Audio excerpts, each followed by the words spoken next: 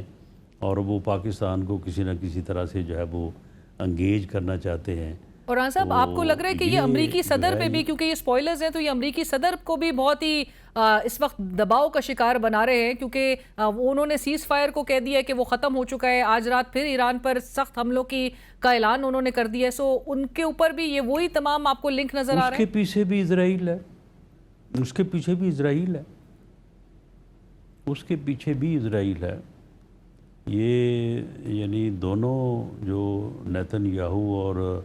نریندر مودی جو ہے، جو اب پچھلے چند ماہ قبل جو ہے وہ اکٹھے تھے اور ایک دوسرے کو بھائی کہہ رہے تھے، اور جو ہے وہ مل کے جو ہے وہ دنیا کو تباہ کرنے کا جو ہے یہ پروگرام بناتے رہے ہیں. تو بہرحال پاکستان کی عسکری اور سیاسی قیادت اور پوری قوم جو ہے وہ کسی طور بھی جو ہے وہ دہشت گردوں کے جو ہے وہ ان مذموم مقاصد کو جو ہے وہ کبھی کامیاب نہیں ہونے دے گی، اور انشاءاللہ تعالی ان دہشت گردوں کا بھی کلا کما ہوگا، اور انڈیا کو کے خلاف بھی پوری دنیا کو جو ہے وہ منظم کیا جائے گا، پوری دنیا کو اپنا ہم نوا کیا جائے گا، اور اس دہشت گردی کے خلاف جو ہے ایک ایسا پریشر پوری دنیا سے جو ہے وہ ان ملکوں کے اور خاص طور پہ انڈیا پہ آئے گا کہ انڈیا کو اپنی اس جو ہے وہ قابل مذمت جو ہے وہ موقف سے پیچھے ہٹنا پڑے گا. رائٹ. بران صاحب، چونکہ ایران امریکہ کے مابین فائر ہے، اس کے لیے پاکستان نے ہی بڑا کلیدی کردار ادا کیا، دنیا اس کی معترف ہے. اب جب کہ ہمیں معاملات دوبارہ سے اسکیلیشن جو ہے انٹینسیفائی ہوتے ہوئے دکھائی دے رہی ہے، کیا اس وقت پاکستان کی حکومت، ریاست پاکستان امریکہ کے ساتھ، ایران کے ساتھ مسلسل ابھی انگیج کر رہی ہے؟ جی یقیناً آپ کے علم میں ہے کہ جب سے یہ جنگ شروع ہوئی ہے تو اس میں اس قسم کے لمحات جو ہے وہ مسلسل آتے رہے ہیں، اور جس طرح سے پچھلے دنوں وزیر اعظم پاکستان میاں شہباز شریف صاحب نے ایک جگہ پہ بات کرتے ہوئے جو ہے وہ فیلڈ مارشل سید آصم منیر صاحب کی تعریف کرتے ہوئے یہ کہا تھا کہ بعض اوقات ایسی صورتحال تھی کہ بالکل یہ معلوم پڑ رہا تھا کہ اس میں اب پیش رفت نہیں ہو سکتی، اب آگے نہیں بڑھا جا سکتا، اور بالکل مایوسی کسی جو ہے وہ صورتحال تھی، لیکن انہوں نے ہمت نہیں ہاری، اور بالآخر جو ہے وہ ایم او یو جو اسلام آباد معاہدہ کے نام سے جانا جا رہا ہے، تو اس تک جو ہے وہ کامیابی حاصل کی. اب اس میں اس دن بھی معلوم تھا اور یہ باتیں بھی ہوئی ہیں کہ یہ 60 دن جو ہیں، یہ 60 دنوں میں کئی مرتبہ جو ہے وہ پھر دوبارہ ایسے ہی مرحلے آئیں گے جس کا آپ ذکر کر رہی ہیں یا جو آج درپیش ہے. لیکن اگر یہ فساد اور دنیا کی تباہی اور امن کے دشمن قوتیں جو ہیں اگر وہ اپنی حرکت سے باز نہیں آ رہی، تو امن کی خواہاں قوتیں جو ہیں وہ امن دوست قوتیں جو وہ کیوں اپنے جو ہے وہ ایک نیک اور اچھے کردار کو جو ہے کردار سے وہ پیچھے ہٹیں گے. یہ کوششیں جو ہے وہ جاری رہیں گی، اور بالآخر انشاءاللہ تعالی یہی کوششیں جو ہے وہ کامیاب ہوں گی. کوشش جاری رہے گی. رانا صاحب، چونکہ ہمیں جو یہ پراکسی وار بلوچستان میں، خیبر پختونخوا میں، پھر ریاست پاکستان نے جس طرح ہمیں بتایا کہ یہ اس کی مینیفیسٹیشن ہم آزاد کشمیر میں بھی دیکھ رہے ہیں، اور آپ نے ہی ہمارے گزشتہ پروگرام میں کہا تھا کہ وہاں پر بھی جو عناصر ہے جن کے پیچھے بھارتی ہی سرپرستی حاصل ہے، اس کے ساتھ بھی پھر مارکہ حق ہی سے کے تحت جو ہے وہ نمٹا جائے گا. اب بھی حکومت کا یہی سٹانس ہے کہ ان کے ساتھ بھی اسی طرح سے آنی ہاتھوں سے نمٹا جائے گا، یا مولانا صاحب بھی اور دیگر ایک میڈیشن کے لیے ایک پیشکش کر رہے ہیں، آفر کر رہے ہیں، حکومت کیا اسی وجہ سے وہ قبول نہیں کر رہی ہے جو آپ کا سٹانس ہے کہ مارکہ حق ہی ان کا حل ہے؟ نہیں دیکھیں، اس میں ایک دو چیزیں ہیں کہ حکومت نے جب حضرت مولانا فضل الرحمان صاحب نے کے پاس وہ آئے، کوئی انہوں نے لیٹر وغیرہ لکھا یا شاید خود آئے، تو مولانا نے ان سے کہا کہ جی آپ اپنا یہ جو دھرنا ہے اس کو غیر مشروط ختم کریں، اور میں پھر حکومت کے پاس جاؤں گا آپ کا یہ پیغام لے کے، اور ہم جو ہے وہ اس معاملے کو جو ہے وہ سلجھائیں گے، یا اس میں کوئی جو ہے وہ بہتری لائیں گے تھرو مذاکرات، ڈائلاگ. تو لیکن ایک تو انہوں نے وہ دھرنا جو ہے وہ ابھی تک ختم نہیں کیا، گو وہ محدود ہیں، اور جو وہ چاہتے تھے کہ وہ پورے آزاد کشمیر میں اس قسم کی صورتحال پیدا کرے وہ تو نہیں کر سکے. اب ایک جو ہے وہ ایک ضلع تک، راولا کوٹ تک جو ہے وہ محدود ہے، باقی پورا آزاد کشمیر جو ہے وہاں پہ زندگی جو ہے وہ معمول کے مطابق ہے. تو انہوں نے ایک تو وہ ختم نہیں کیا، اور دوسرا یہ ہے کہ اگر وہ ختم کرتے ہیں تو اس کے بعد حکومت کی چند بیسک کنڈیشنز ہیں. ان سے ہٹ کے جو ہے وہ ان کے ساتھ بالکل معاملات کو جو ہے وہ طے کیا جا سکتا ہے، لیکن ان چیزوں کے اوپر جو ہے وہ قطعاً کسی قسم کی جو ہے وہ ان کو کنسیشن نہیں دی جا سکتی۔ رائٹ، اور رانا صاحب الیکشنز بھی اپنے وقت پر ہوں گے؟ جی دیکھیں، آئین کا، قانون کا تقاضا ہے کہ وہاں پہ الیکشن ہونے چاہیے، اور پھر یہ کہاں کی جمہوری قوتیں ہیں کہ جو کہہ رہی ہیں کہ الیکشن روک دیں، اور یہ ہم جو ہے وہ دھرنا دے کے بیٹھے ہیں اور ہمارے کہنے کے اوپر جو ہے وہ آئین امینڈ کر دیں۔ بھئی آئین تو امینڈ جو ہے وہ آزاد کشمیر لیجسلیٹو اسمبلی کرے گی نا۔ آپ اگر آپ کے کوئی مطالبات ہیں تو آپ ان کو مطالبات کو لے کے عوام کے پاس جائیں، لوگوں کے پاس جائیں اور جا کے آپ الیکشن لڑیں، اور جب آپ کامیاب ہو جائیں تو آپ بھلے جو مرضی امینڈمنٹ آپ کریں۔ رانا صاحب آپ کا کیا رد عمل ہے؟ بیرسٹر غور صاحب پی ٹی آئی کے چیئرمین وہ کہہ رہے ہیں کہ برائے نام ہی الیکشنز وہاں پر ہو رہے ہیں، عوام شامل نہیں ہونا چاہتے۔ دیکھیں جی، جس بڑی تعداد میں لوگوں نے کاغذات نامزدگی جمع کروائے ہیں تو وہ الیکشن لڑنے کے لیے کروائے ہیں نا۔ ہر کوئی جو ہے وہ کوشش کرے گا، ووٹرز کو پولنگ اسٹیشن پہ لے کے جائے گا، تو جس دن پولنگ ہوگا انشاءاللہ تعالیٰ تو اس دن جو ٹرن آؤٹ ہوگا وہ اس چیز کو ظاہر کر دے گا کہ یہ برائے نام ہے یا لوگوں نے آگے بڑھ کے جو ہے وہ جمہوری روایات کو اپنایا ہے اور اپنے نمائندے جو ہے وہ منتخب کیے ہیں۔ رانا صاحب، اور چونکہ پی ٹی آئی میدان میں نہیں ہے، انہوں نے تو بوائیکاٹ کر دیا ہے، آپ کو افسوس ہے اس بات کا کہ وہ پارٹیسپیٹ نہیں کر رہے؟ بلاول صاحب نے تو بڑے افسوس کا اظہار کیا اس بات پہ۔ جی دیکھیں، افسوس کا اظہار اس پہ ہے کہ پی ٹی آئی جو ہے وہ ایک پولیٹیکل پارٹیز کے طور پہ کام کرنے کو تیار ہی نہیں ہے، نہ وہ پولیٹیکل پارٹی سے انگیج کرنے کو تیار ہے، نہ وہ حزب اختلاف کے طور پہ حزب اقتدار کے ساتھ بیٹھنے کو تیار ہے، نہ وہ لیڈر آف دی اپوزیشن ہوتے ہوئے لیڈر آف دی ہاؤس وزیر اعظم کے ساتھ وہ بیٹھنے کو تیار ہے۔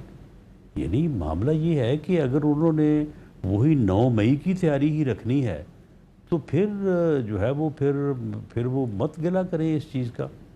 کہ جی ہمیں فلاں چیز سے روکا جا رہا ہے یا فلاں چیز سے روکا جا رہا ہے۔ اگر وہ ایک پولیٹیکل پارٹی کا کردار اپنائیں، وہ سیاست کریں، سیاسی طور پہ جو ہے وہ معاملات کو ہینڈل کریں، معاملات کو ڈیل کریں، آگے بڑھائیں، تو پھر تو ان کے ساتھ جو ہے وہ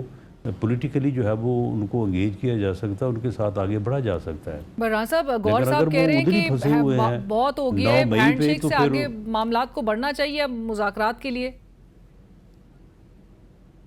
نہیں تو وہ بتائیں نا، فرمائیں نا کہ کس دن انہوں نے مذاکرات کرنے ہیں، آئیں بتائیں، بیٹھیں۔ رائٹ، رانا صاحب اب ذرا یہ بھی اس پہ کامنٹ کریے گا، آپ کی کیا رائے جو خیبر پختونخوا اسمبلی میں بلز جس طرح سے منظور ہوئے ہیں، گو کہ آج وزیر اعلیٰ سہیل آفریدی صاحب نے اسپیکر صاحب کو وہاں کے کہہ دیا ہے کہ یہ جو کنٹروورشل شکیں ہیں، کلوزز ہیں، ان کو وڈرا کیا جائے، عوامی ایک پریشر بھی ہے۔ سو اس حوالے سے سینٹر کی اس وقت کیا ٹیک ہے؟ ایسی جو قانون سازی ہے اسپیشلی ایک ایسے صوبے میں جو دہشت گردی کی اس وقت لپیٹ میں ہو، وہاں پر ایک لہر نظر آ رہی ہو، اس طرح سے اراکین پارلیمنٹ کے پریویلیجز اور پرکس میں اضافہ وہ ہونا چاہیے تھا؟ بہرحال یہ ایک دوہرے اسٹینڈرڈ کو جو ہے وہ یہ چیز جو ہے وہ ریفلیکٹ کرتی ہے۔ ایسا بالکل نہیں ہونا چاہیے، اور اس سے جو ہے وہ عوام کو بھی یہ چیز جو ہے وہ سمجھ آتی ہے کہ یہ شور تو کسی اور چیز کا مچاتے ہیں، اور پھر جب موقع ملتا ہے تو پھر وہ معاملات جو ہیں وہ ادروائز ان کو جو ہے وہ لے کے چلتے ہیں۔ تو بہرحال یہ بدقسمتی ہے، اور اس سے نہ صرف ایسا کرنے والی جماعت یا ایسا کرنے والے لوگ جو ہے وہ بدنام ہوتے ہیں، بلکہ اس سے جمہوریت کو بھی نقصان پہنچتا ہے، اور امید کی جانی چاہیے کہ اس قسم کی لیجسلیشن کو جو ہے یہ واپس لیں گے۔ فرحان صاحب، اس میں چونکہ یہ بھی بتایا جاتا ہے نون لیگ اور جو پیپلز پارٹی کے اراکین ہیں ان کی رضامندی بہرحال شامل ہے، اور جو دیگر اسمبلیز میں جس طرح سے پرکس اور پریویلیجز انجوائے کیے جاتے ہیں، تو پی ٹی آئی کا بھی ایک سٹانس یہ بھی سامنے آتا ہے کہ پھر ادھر کیا برائی ہے اس صوبے میں کہ اراکین کو اس طرح کی مراحت ملنے میں؟ نہیں تو ان کے جو پرکس اینڈ پریویلیج ہیں وہ دوسرے صوبوں کے مطابق ہی ہیں۔ جب دوسرے صوبوں میں اضافہ ہوا ہے تو وہاں پہ بھی اضافہ ہوا ہے، اور دوسرا یہ ہے کہ وقت کا جو ہے وہ انتخاب کرنا چاہیے نا۔ کوئی ضروری تو نہیں تھا کہ اس کرائسس کے دور میں، اور خاص طور پہ فائنینشلی جس طرح سے لوگوں کو یہ جنگ کی وجہ سے بھی جو ہے وہ صورتحال کا سامنا ہے تو وہ کوئی 10 دن ٹھہر جاتے، اس کے بعد جو ہے وہ اس چیز کو یہ خاموشی سے نہ کرتے، اس کے اوپر پہلے ڈیبیٹ کرواتے اور اس کے بعد جو ہے وہ لیجسلیشن کرتے، جسٹیفائی کرتے ان چیزوں کو۔ رانا صاحب لیکن کچھ چیزیں جو معاملات سرفیس کر رہے ہیں پے در پہ، ابھی ریسنٹلی ایک آدھ ہفتے کے اندر کی ڈیولپمنٹس آپ نے بھی دیکھا، قومی اسمبلی میں ایک ٹیلی کام بل آیا، سینٹ میں اس کی نشاندہی ہوئی،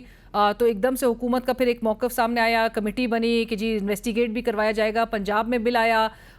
اس کو وڈرا کرنا پڑا، اسپیکر صاحب کو یہاں تک کہنا پڑا ملک احمد خان صاحب کو کہ ان کو اس کے حوالے سے جو ہے اس قانون سازی کا علم ہی نہیں تھا۔ اور پھر یہ خیبر پختونخوا کا یہ معاملہ سرفیس اس طرح سے کرنا، اور آپ نے جس طرح سے نشاندہی کی کہ یہ اس پہ ڈیبیٹ ہونی چاہیے تھی، یہ تو بہت ہی خفیہ رکھا گیا۔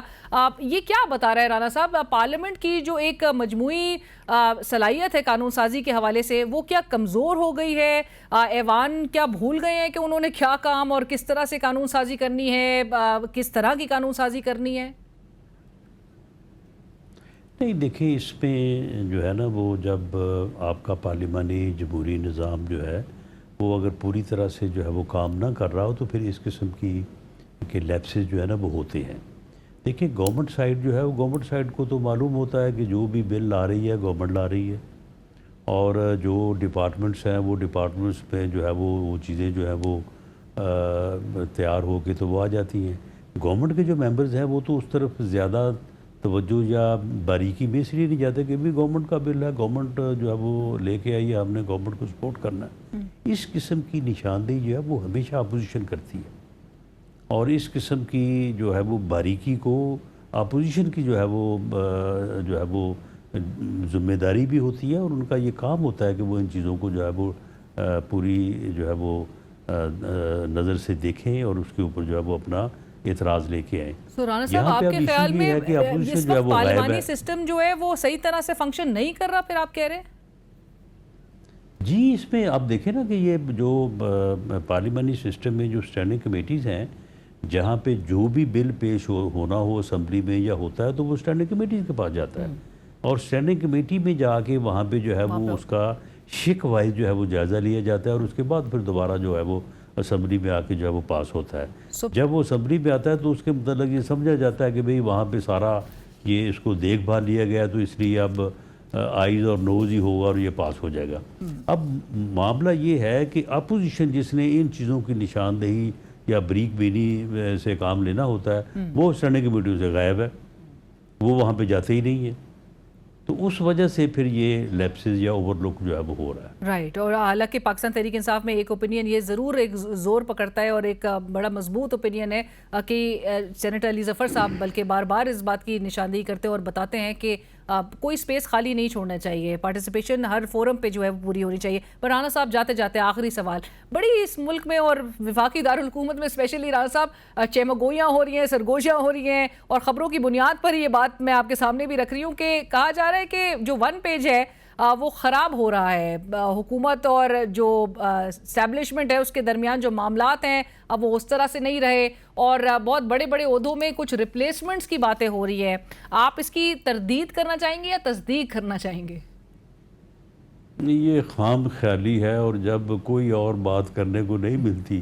تو پھر اس قسم کی جو ہے وہ افواہیں اڑائی جاتی ہیں، ان کے اوپر پہ تبصرے کیے جاتے ہیں۔ صاحب ملک کے سینئر ترین صحافی جو ہے وہ کالمز لکھ رہے ہیں کہ جو حکومت ہے اس کا مشکل وقت شروع ہو چکا ہے 1 جولائی سے۔ وہ کالم لکھتے ہوئے بھی ان کالموں میں بھی یہ لکھ رہے ہیں کہ ہمارے پاس کوئی انفارمیشن نہیں ہے، کوئی ایویڈنس نہیں ہے، ہم صرف ذائقہ تبدیل کرنے کے لیے جو ہے نا یہ ساری باتیں جو ہے وہ کر رہے ہیں۔ تو حکومت کو کوئی خوف نہیں ہے اس وقت؟ جی بالکل ایسا نہیں ہے۔ اس وقت پاکستان کی عسکری اور سیاسی قیادت جو ہے وہ ملک کی خدمت میں پوری طرح سے جو ہے وہ مل کے جو ہے وہ چل رہی ہے، اور اسی لیے جو ہے وہ آپ کو جو ہے وہ مارکہ حق سے لے کے جو ہے یہ میمورینڈم آف